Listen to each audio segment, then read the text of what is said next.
Okay, ये fresh start process 15 minute में complete करते हैं फटाक से। आप सिर्फ उधर लिखो चैप्टर 2 ऑफ पार्ट 3,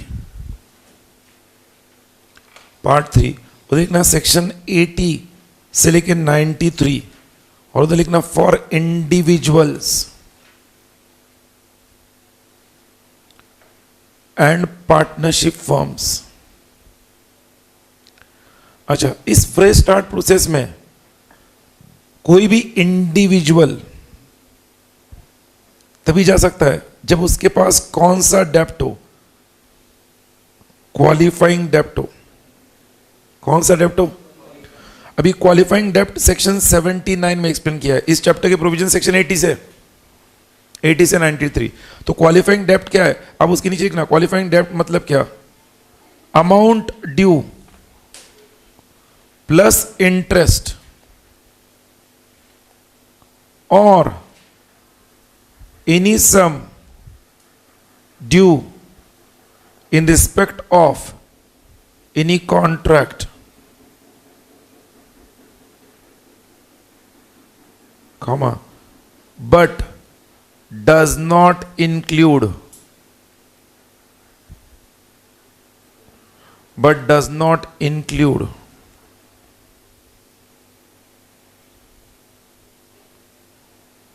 उसके नीचे 3 एरोज ड्रॉ करो। फर्स्ट एरो में एक्सक्लूडेड डेप्ट, क्वालिफाइंग डेट में क्या नहीं आएगा? एक्सक्लूडेड डेप्ट। देन सेकंड एरो में सिक्योर्ड डेप्ट, जो सिक्योर्ड है उसके लिए फ्रेश स्टार्ट प्रोसेस की जरूरत क्या है? एंड थर्ड एरो में डेप्ट incurred within 3 months prior to application for fresh start process। क्या लिखा है? डेप्ट incurred within 3 months prior to the application of for fresh start process। अच्छा, एक्सक्लूडेड डेप्ट में कौन सा डेप्ट है? तो फाइन है, कोई डैमेजेस है जो उस इंडिविजुअल को या पार्टनरशिप फर्म को लगाया गया होगा, कोई मेंटेनेंस है जो उन्हें पे करना है, कोई स्टूडेंट लोन है, कोई और अमाउंट जिसको प्रिस्क्राइब किया गया है एक्सक्लूडेड डेप्ट में, एनी अमाउंट प्रिस्क्राइब्ड।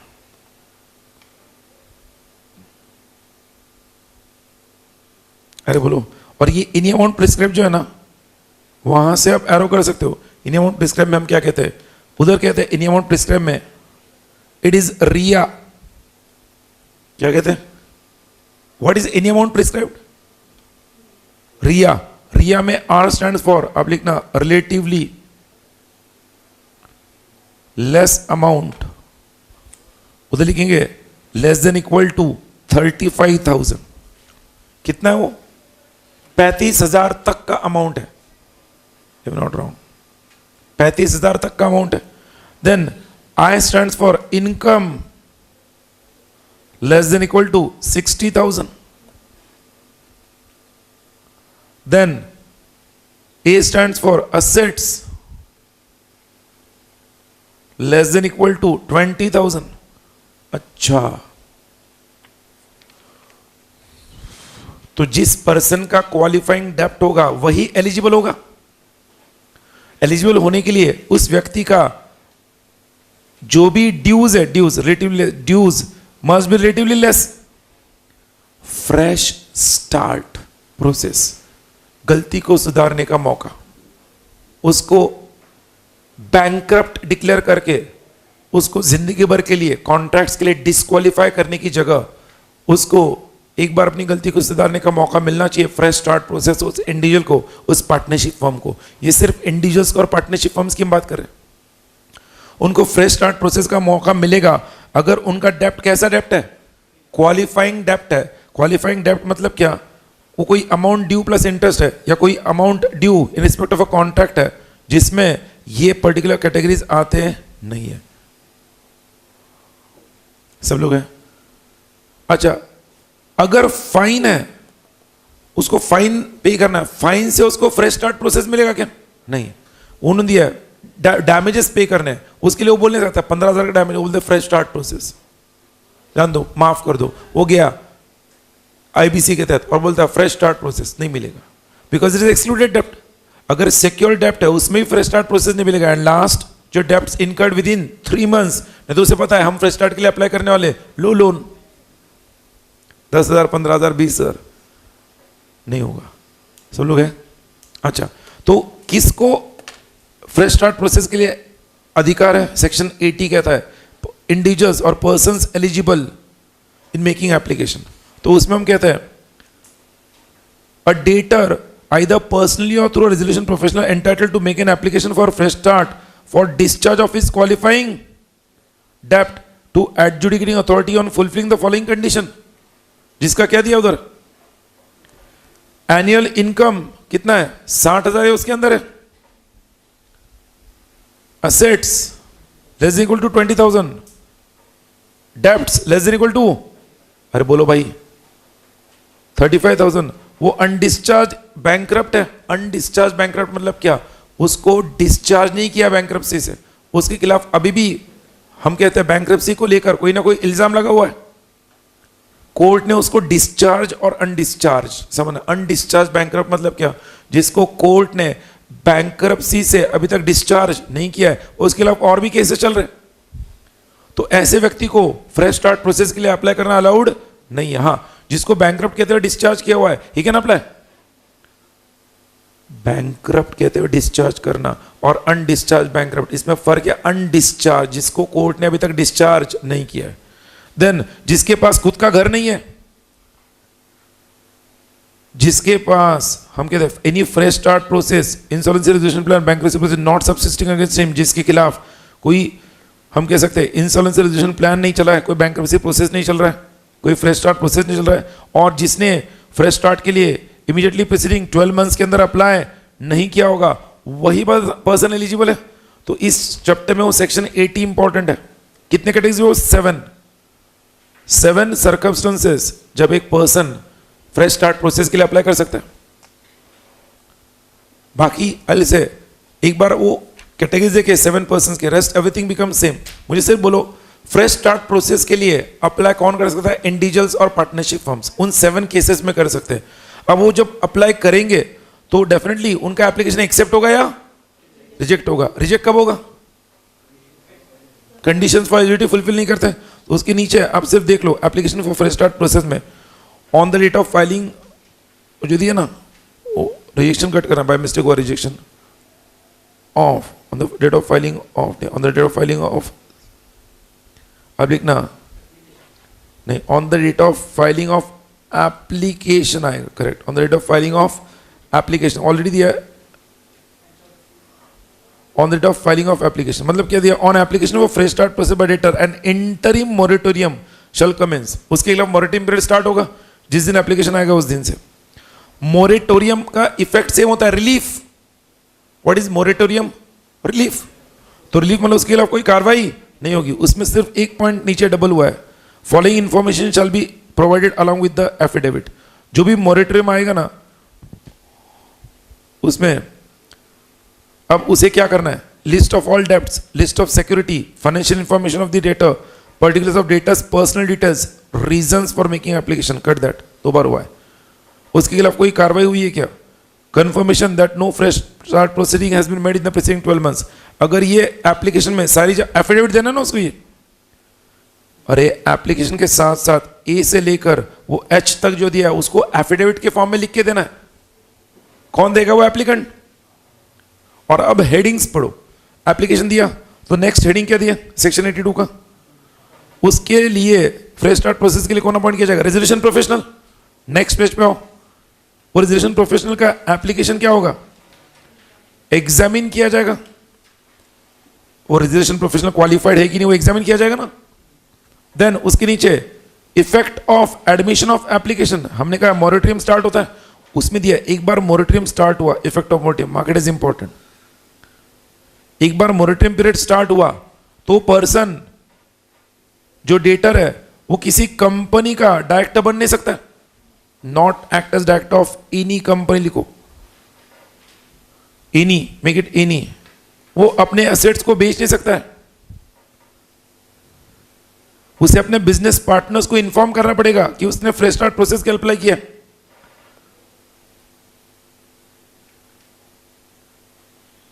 क्या दिया? किसी भी फाइनेंशियल और कमर्शियल ट्रांजैक्शन को एंटर करने से पहले उसे इनको जहां पे उसने एडजुडिकेटिंग अथॉरिटीज के पास अप्लाई किया, डीआरटी, उनको अप्लाई इन्फॉर्म करना पड़ेगा ना। कोई भी फ्रेश फाइनेंशियल या कमर्शियल ट्रांजैक्शन करने जा रहा है तो he can not travel outside India accept with the permission of adjudicating authority. वो मोरेटोरियम पीरियड 180 दिन तक वैलिड है। उसमें जो फर्स्ट पॉइंट दिया था, not to act as director of any company, उसके आगे लिखना और take part in promotion oblique formation oblique management of a company. किसी कंपनी को फॉर्म करने के लिए भी वो पार्टिसिपेट नहीं करेगा।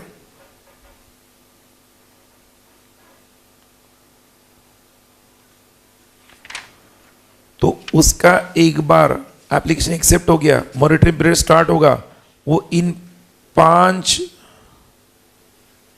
केसेस में पार्टिसिपेट नहीं कर सकता है। अरे बोलो भाई, 180 दिन तक मॉनिटरिंग पीरियड वैलिड है। फिर उसके जो क्रेडिटर्स है, ऑब्जेक्शन बाय द क्रेडिटर्स, अगर उसने अप्लाई किया तो क्रेडिटर्स का ऑब्जेक्शन आएगा, एंड उसके ऑब्जेक्शन क्रेडिटर्स को कौन चेक करेगा? Resolution professionals. अरे हम देखते हैं रेजोल्यूशन प्रोफेशनल्स उसके क्रेडिटर्स के ऑब्जेक्शन को रिसीव करके वो ऑब्जेक्शंस बराबर है कि नहीं उसे वेरीफाई करेंगे और उसके अनुसार वो अमेंडेड लिस्ट बनाएंगे। अरे बोलो, एडजुडिकेटिंग अथॉरिटी को अप्लाई करेंगे या कोई और स्टेप्स डायरेक्टर्स को take any other steps in relation to the debtor. Objections का जो पार्ट था ना वो उसमें लिखना सेक्शन 86, वो सेक्शन 86 है। और उसमें नीचे जो नोट नंबर 1 दिया है, उस नोट नंबर 1 से लेके 1, 2, 3 उधर लिखना section 87।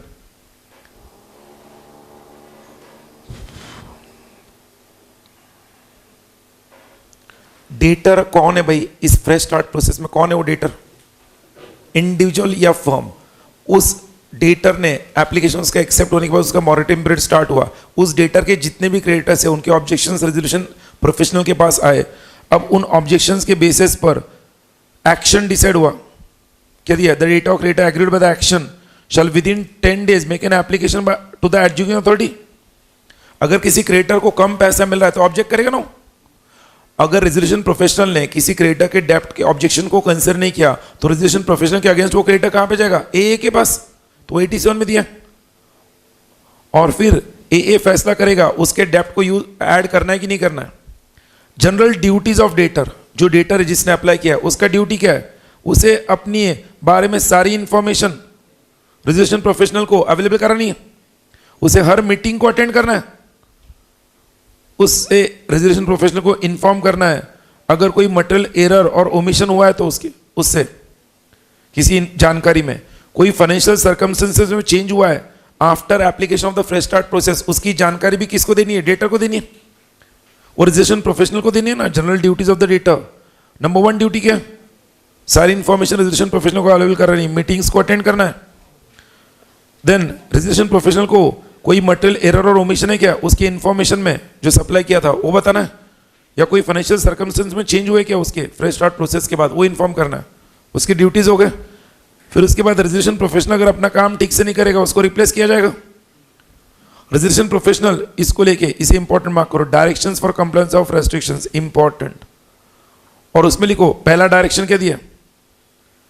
Compliance of any restrictions under section 85 by the debtor dash करके लिखो, not to act as director, वो जो देखा था हमने, not to travel abroad, not to dispose of his asset. अरे बोलो, तो वो रेजोल्यूशन प्रोफेशनल एए को बोलेगा तुम डायरेक्शन दो किसको? उस डेटर को, कि वो अपने ड्यूटीज कंप्लाई करे। अरे वो रेस्ट्रिक्शंस कंप्लाई करे और compliance of any duties under section 88 जो अभी देखें 4 ड्यूटीज, तो उधर लिखो and information आगे information comma attend meetings comma errors और ओमिशंस, ये हुए ना वो। अरे बोलो भाई, ये जो जनरल ड्यूटीज है सेक्शन 88 में दिए हुए एंड सेक्शन 85 में क्या था, उसके लिए रेस्ट्रिक्शंस थे। फ्रेश स्टार्ट प्रोसेस को लेकर ये 85 और 88 इंपॉर्टेंट है, और उसको लेकर रेजिस्ट्रेशन प्रोफेशनल किसके पास अप्लाई करेगा, ए के पास। अब बोलो उसे फुलफिल करने के लिए वो कब बोलेगा, जब वो इंडिविजुअल और पार्टनरशिप फॉर्म अपने ड्यूटीज फुलफिल नहीं कर रहा है, अपने रेस्ट्रिक्शंस को कंप्लाई नहीं कर रहा है, तब बोलेगा नो, हो गया। एंड देन लास्ट उधर जो दिया डिस्चार्ज ऑर्डर। डिस्चार्ज ऑर्डर क्या है, अच्छा before that revocation of order admitting application. अच्छा, उसका एप्लीकेशन रिवोक कब होगा, change in the financial circumstances, उसने रेस्ट्रिक्शंस को कंप्लाई नहीं किया, डेटा एक्टेड इन मैलिफाइड मैनर। अरे बोलो ना, मतलब ऊपर दिए हुए रेस्ट्रिक्शंस फुलफिल नहीं किए, मैलिफाइड मैनर में एक्ट किया, तो जो उसका एप्लीकेशन था वो रिजेक्ट हो जाएगा। फ्रेश स्टार्ट प्रोसेस का एप्लीकेशन कभी भी रिजेक्ट हो सकता है। क्लियर है? अच्छा मुझे बोलो, एप्लीकेशन करने के बाद सेम डे डिस्चार्ज ऑर्डर आता है क्या, वक्त लगता है? तो वो जो दिया है लास्ट पॉइंट क्या दिया, discharge order, mark it as important again. Discharge order का मतलब क्या है, कोई बोलेगा बगैर पढ़े, डिस्चार्ज ऑर्डर, वो जो क्वालिफाइंग डेप्ट था 35,000 के नीचे का ड्यूज, उसका इनकम क्योंकि 60,000 के नीचे था, उसके पास असेट्स भी 20,000 के अंदर थी, और जो उसके क्रेडिटर्स है उनको जो पैसा देना था उसके पास पैसा नहीं था, उसको डिस्चार्ज किया गया।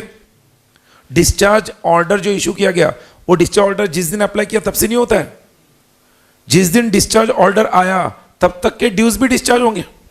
सी मैंने अप्लाई किया ना, तब मेरा ड्यूज 33,000 था, मैंने जब फ्रेश स्टार्ट प्रोसेस के लिए अप्लाई किया ड्यूज 33,000 था, 35,000 के अंदर था, बट उस पर ऑर्डर आने के लिए मान लो जब 6 महीना लगा तो ड्यूज बढ़ के 36,000 हुआ, तो अब ये नहीं कह सकते हो ना वो 35,000 के ऊपर गया तो अब ये डिस्चार्ज नहीं होगा।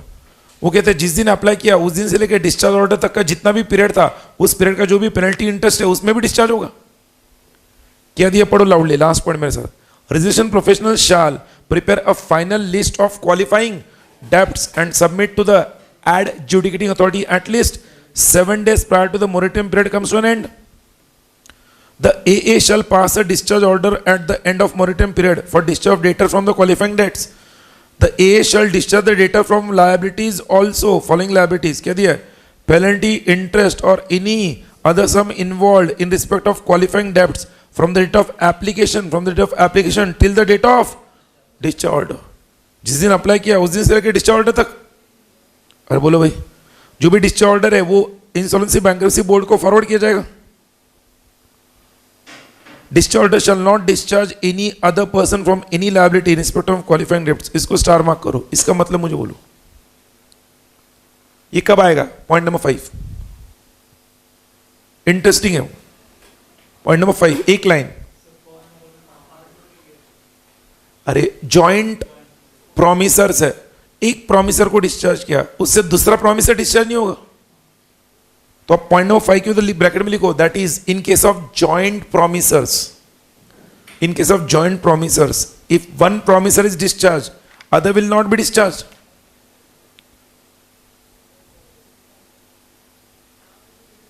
अरे बोलो भाई, आप डिस्चार्ज ऑर्डर को इंपॉर्टेंट मार्क करो, short note on discharge order आ सकता है, फिर सेक्शन 88 आ सकता है जनरल ड्यूटीज, सेक्शन 85 आ सकता है रेस्ट्रिक्शंस ड्यूरिंग मॉनिटरिंग पीरियड।